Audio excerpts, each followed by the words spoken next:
Hello friends, welcome back to my channel life of education. तो friends, last video में हम लोगों ने क्या कहते हैं एडिंग मैन्योर एंड फर्टिलाइजर्स आधा पढ़ा था। इस वीडियो में हम उसको ये वाला चैप्टर एंड करने वाले हैं। यहाँ पर लास्ट टाइम हमारा सीड्रिल एक पैराग्राफ था, वो छूट गया, तो मैं यहाँ पर बताऊंगी। ये सीड्रिल ट्रेडिशनल टूल्स के अंदर ही आता है। पहले अब ये डेवलप होने की वजह से अब इसे यूज़ किया जाता है ट्रैक्टर के पीछे लगाए जाके। अब बैलों को यूज़ नहीं किया जाता। तो चलिए अब बिना किसी देरी के हम एडिंग मैन्योर्स एंड फर्टिलाइजर्स पे शुरू से पढ़ते हैं। तो फ्रेंड्स, जैसा कि लास्ट क्लास में हम लोगों ने पढ़ लिया था कि मैन्योर एक ऑर्गेनिक कंपाउंड है और फर्टिलाइजर्स एक केमिकल कंपाउंड है। और फर्टिलाइजर्स जो है फैक्ट्रीज में प्रिपेयर किया जाता है और मैन्योर फील्ड्स में भी प्रिपेयर किया जाता है, क्योंकि वो एक नेचुरल कंपाउंड है। फर्टिलाइजर जो है वो सॉइल को कोई भी ह्यूमस नहीं देते, पर मैन्योर बहुत ज़्यादा ह्यूमस देता है सॉइल को। फर्टिलाइजर्स जो है बहुत ज़्यादा न्यूट्रिएंट्स में रिच होते हैं, और जैसे कि नाइट्रोजन होता है, फास्फोरस होता है, पोटेशियम होता है, पर मैन्योर थोड़ा लेस रिच होता है न्यूट्रिएंट्स में, बट फिर भी दोनों मिट्टी को उपजाऊ करने में मदद करते हैं। अब हम पढ़ते हैं advantages of manure. The organic manure is considered better than fertilisers. This is because it enhances the water holding capacity of the soil. जो ऑर्गेनिक मैन्योर होता है वो ज़्यादा बेटर बताया है फर्टिलाइजर से, क्योंकि वो वाटर होल्डिंग कैपेसिटी जो सॉइल की होती है उसको एनहेंस करता है, यानी कि और ज़्यादा बढ़ाता है। It makes the soil porous, due to which exchange of gases becomes easy. वो सॉइल को और ज़्यादा पोरस बना देता है, जिसकी वजह से गैसेस का एक्सचेंज और भी ज़्यादा ईजी हो जाता है प्लांट्स के लिए। ये सॉइल के अंदर जितने माइक्रोब्स होते हैं और ज़्यादा बढ़ा देता है, जिसकी वजह से वो सॉइल को और ज़्यादा फर्टाइल बना देते हैं, और ये सॉइल का टेक्सचर को भी बहुत ज़्यादा इम्प्रूव करता है। एक और मेथड होता है रिप्लेनिश करने के लिए सॉइल को न्यूट्रिएंट से, उसका नाम है क्रॉप रोटेशन। ये तो डिफरेंट क्रॉप्स को ऑल्टरनेटली ग्रो करने पर बनता है, या फिर पहले ज़माने में फार्मर्स जो है नॉर्दर्न इंडिया के, वो लेग्यूम्स को फॉडर एक सीज़न में लेग्यूम्स को फॉडर की तरह यूज़ करते थे और वीट को नेक्स्ट सीज़न में, जो कि सॉइल की रिप्लेनिशमेंट में हेल्प करता है नाइट्रोजन के साथ। फार्मर्स से बहुत एनकरेज हुए थे इस प्रैक्टिस को अडॉप्ट करने के लिए। इन प्रीवियस क्लासेस हमने लास्ट क्लासेस में पढ़ा है क्लास 7th या 6th में राइजोबियम बैक्टीरिया के बारे में, जो कि नोड्यूल्स में होता है रूट्स के, लेग्यूमिनस प्लांट्स के। वो एटमॉस्फेरिक नाइट्रोजन को फिक्स करने में हेल्प करता है। ये क्वेश्चन आ सकता है एग्जाम में, इसलिए इस वाले क्वेश्चन को याद रखिएगा। चलिए अब आगे बढ़ते हैं। अब नेक्स्ट हमारा इरिगेशन। तो सबसे पहले मैं आपसे पूछना चाहती हूँ, इरिगेशन क्या होता है? इरिगेशन का मतलब असलियत में होता क्या है? सिंपल सा आंसर ये है कि सारे लिविंग बींग्स, मतलब जितने भी ऑर्गेनिजम्स हैं, ह्यूमन हो या फिर प्लांट्स, एनिमल्स, कोई भी हो, सबको पानी की ज़रूरत है, क्योंकि वाटर जो है बहुत ज़्यादा इंपॉर्टेंट होता है ग्रोथ और डेवलपमेंट के लिए। वाटर जो है प्लांट की रूट्स एब्जॉर्ब कर लेती है। Along with water minerals and fertilisers are also absorb. Plants की जो रूट्स होती हैं वो पानी के साथ साथ मिनरल्स, फर्टिलाइजर्स, इन सबको भी एब्जॉर्ब कर लेती हैं। प्लांट्स असलियत में 90% वाटर के बने हुए होते हैं। Water is essential because germination of seeds does not take place under dry conditions. Water इसलिए भी ज़रूरी है क्योंकि जर्मिनेशन जो सीड्स का होता है वो ड्राई कंडीशंस के बीच में नहीं हो सकता। Nutrients dissolved in water are transported to each part of the plant. Nutrients जो कि पानी में मिल जाते हैं वो प्लांट के हर एक पार्ट को ट्रांसपोर्ट हो जाते हैं with the help of roots and stems, जो कि क्रॉप को प्रोटेक्ट करता है फ्रॉस्ट से भी, हॉट एयर्स के करंट से भी, ताकि वो सॉइल का मॉइस्चर को मेंटेन रखे, ताकि एक हेल्दी क्रॉप ग्रो हो। फील्ड्स को भी रेगुलरली पानी मिलना चाहिए, क्योंकि अगर रेगुलरली पानी नहीं मिलेगा प्लांट्स को तो फिर वो सूख जाएंगे, और इसी सप्लाई को हम लोग इरिगेशन बोलते हैं। क्रॉप की अपनी टाइम और फ्रीक्वेंसी इरिगेशन की अलग अलग होती है। समर में प्लांट्स की जो फ्रीक्वेंसी होती है पानी की वो ज़्यादा हायर होती है। वो ऐसे इसलिए होता है because of increase rate of evaporation. जो इवापोरेशन का रेट जो बढ़ जाता है सॉइल में, उसकी वजह से ही प्लांट्स को ज़्यादा प्यास लगती है गर्मी में। प्लांट्स को क्या, वो सब लोगों को ही लगती है। तो चलिए अब आगे बढ़ते हैं। आगे हमारे सोर्सेज ऑफ इरिगेशन। जैसे हम सबको पता है कि सोर्सेज ऑफ वाटर जो इरिगेशन के लिए हैं वो सब क्या है? Wells, tubewells, ponds, lakes, rivers, dams और कैनल्स। तो चलिए अब आगे बढ़ते हैं। आगे हमारा ट्रेडिशनल मेथड्स ऑफ इरिगेशन।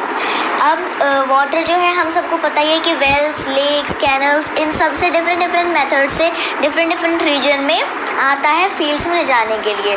तो कुछ ट्रेडिशनल वेज हैं जैसे कि मोआट, चेन पंप, जैसे कि ढेकली हो गया, और एक हमारा राहत हो गया। इन पंप्स को चलाने के लिए भी हमें कुछ कॉमन पंप्स की ज़रूरत होती है जैसे कि डीजल, बायोगैस, इलेक्ट्रिसिटी और सोलर एनर्जी। चलिए हम पढ़ते हैं मॉडर्न मेथड्स ऑफ इरिगेशन जो कि हमें पानी को इकोनॉमिकली यूज़ करने के लिए हेल्प करते हैं। इनमें से दो मेथड्स होते हैं, एक होता है स्प्रिंकलर सिस्टम और एक होता है ड्रिप सिस्टम। जैसे कि आप सब फोटो में देख सकते हैं, स्प्रिंकलर सिस्टम में एक पाइप से बहुत सारे पाइप डिवाइड होते हैं और हर एक पाइप में रोटेटिंग नोजल्स होते हैं टॉप पर जो कि रोटेट करते रहते हैं और उसमें से पानी की तरह, बारिश की तरह उसमें से पानी गिरता है। लाइक जैसे कि बारिश होती है बौछार से, वैसे गिरता है रेगुलर इंटरवल्स पर। और दूसरा है हमारा ड्रिप सिस्टम। ड्रिप सिस्टम में क्या होता है, एक पाइप होता है और उसी पाइप के बहुत सारे पार्ट ज़मीन में ही डायरेक्टली रूट्स को पानी देते हैं प्लांट्स के, ड्रॉप बाय ड्रॉप करके। यही दोनों मेथड्स हैं जिनसे वाटर कंजर्व भी होता है और प्लांट्स हेल्दी भी रहते हैं। नेक्स्ट पढ़ते हैं। नेक्स्ट है हमारा वीड्स, प्रोटेक्शन फ्रॉम वीड्स। अब सबसे पहले हम ये पढ़ते हैं वीड्स क्या होता है। वीड्स कुछ अनडिजायरेबल प्लांट्स होते हैं जो कि क्रॉप के बीच में उगाते हैं बिना बीज बोए। जो अनवांटेड प्लांट्स जो क्रॉप्स के बीच में उगाते हैं उन्हें बोलते हैं वीड्स। इनको लोग खुरपी की मदद से निकालते हैं या फिर कुछ लोग डायरेक्टली उखाड़ ही देते हैं। ज़्यादा बड़ा लैंड होगा तो फिर उसमें कितने लोग उखाड़ने मिलेंगे और कितने लोग खुरपी से उसको खुरचने मिलेंगे। तो फिर इससे तो बढ़िया वहाँ पे वीडिसाइड्स का प्रयोग किया जाता है, क्योंकि वीडिसाइड्स कुछ केमिकल्स होते हैं जो कि वीड्स को रिमूव और कंट्रोल करने के लिए यूज़ किए जाते हैं। उनको पूरे लैंड में स्प्रे कर दिया जाता है। जैसे कि आप लोगों ने कभी देखा भी होगा, रास्ते में अगर खेत से गुजरते होंगे तो कुछ लोग आगे से मास्क बांध के पीछे एक क्या कहते हैं बैग से टांगे आगे से कुछ लगता है, हमें लगता है कि वो पानी छिड़क रहा है, पर वो पानी से नहीं छिड़कते, वो वीडिसाइड छिड़कते हैं अनवांटेड वीड्स को, मतलब अनवांटेड प्लांट्स यानी वीड्स को मारने के लिए। जो भी इंसान इन वीडिसाइड्स को वीड्स के ऊपर स्प्रे करता है वो अपना नोज़ और अपने माउथ किसी कपड़े से या फिर मास्क से कवर कर लेता है, क्योंकि बहुत हार्मफुल भी होते हैं। और इनको क्या कहते हैं, सीड का, वीड्स के सीड को फॉर्मेशन होने से पहले ही, उसमें फूल फूटने से पहले ही डाल दिया जाता है ताकि वो और ज़्यादा बड़े ना हो, नहीं तो फिर दिक्कत हो सकती है। तो नेक्स्ट है हमारा हार्वेस्टिंग। हार्वेस्टिंग क्रॉप की कटिंग को बोला जाता है जब वो मैच्योर हो जाती है, उसको हम लोग बोलते हैं हार्वेस्टिंग। हार्वेस्टिंग में जो है क्रॉप्स को ग्राउंड में से काट दिया जाता है या फिर उनको उखाड़ दिया जाता है। इसको 3 से 4 महीने लग जाते हैं एक केरियल क्रॉप में को मैच्योर होने में। हार्वेस्टिंग जो है सिर्फ हमारी कंट्री में होती है सिकल के साथ या फिर मशीन के साथ, जिसको हम हार्वेस्टर बोलते हैं। In the harvested crop the grain seeds need to be separated from the chaff. जब वो क्रॉप हार्वेस्ट हो जाती है, मतलब कट जाती है, तो फिर उसको जो बड़ा सा भट्टा सा लग जाता है, उसको काट के जो बड़ा सा पहाड़ सा बन जाता है, उसको साफ़ करना पड़ता है, उसमें सीड्स को अलग करना पड़ता है। इसको हम लोग बोलते हैं थ्रेशिंग। शायद ये हम लोगों ने 7th क्लास के सेपरेशन ऑफ सब्सटेंसेस वाले चैप्टर में पढ़ा है, 6th क्लास में थ्रेशिंग, विनोइंग ये सब हमने पढ़ा है। ये सब जो है एक मशीन के थ्रू होता है जिसको हम कहते हैं कंबाइन। ये मशीन बहुत यूज़फुल है और ये एक हार्वेस्टर ही है और थ्रेशर भी। ये खुद ही उसको साफ़ कर लेती है और इसको हार्वेस्ट भी कर देती है। फार्मर्स जो छोटे छोटे लैंड्स होते हैं जिनके पास, वो सेपरेशन किसके थ्रू करते हैं, वो विनोइंग के थ्रू करते हैं, जो कि हमने क्लासेस में पढ़ ही लिया था, पीछे भी मैंने उसका नाम लिया था। और विनोइंग वो किस चीज़ से करते हैं, विनोइंग मशीन से।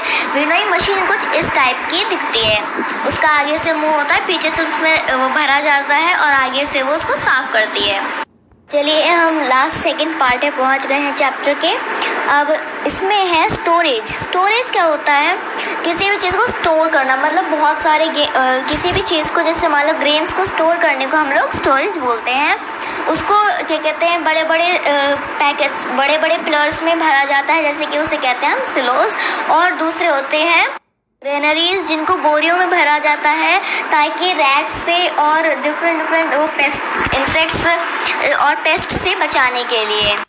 वही नीम की पत्तियों भी यूज़ की जाती हैं फूड ग्रेन्स को स्टोर करने के लिए घरों में, और बहुत ज़्यादा ग्रेन्स को स्टोर करने के लिए गोडाउन्स और केमिकल ट्रीटमेंट्स की भी ज़रूरत होती है ताकि वो माइक्रो ऑर्गेनिजम्स और पेस्ट से बचे रहें।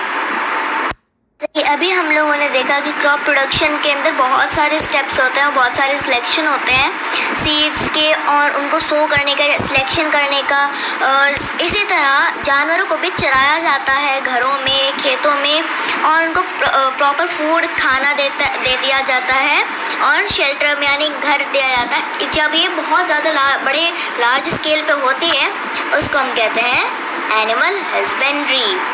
तो इस तरह से हम लोगों ने क्लास 8 साइंस का चैप्टर नंबर 1 कंप्लीट कर लिया है। मैं बहुत जल्द चैप्टर नंबर 2 की वीडियो भी निकालूंगी। तो अगर आपको चैप्टर अच्छी तरह से पूरा समझ में आ गया हो और आपको वीडियो पसंद आई हो तो प्लीज़ लाइक करो और मेरे चैनल को सब्सक्राइब भी कर देना ताकि आपको जल्दी जल्दी मेरी वीडियोस मिल जाएं, और हाँ, घंटी बजा देना प्लीज़।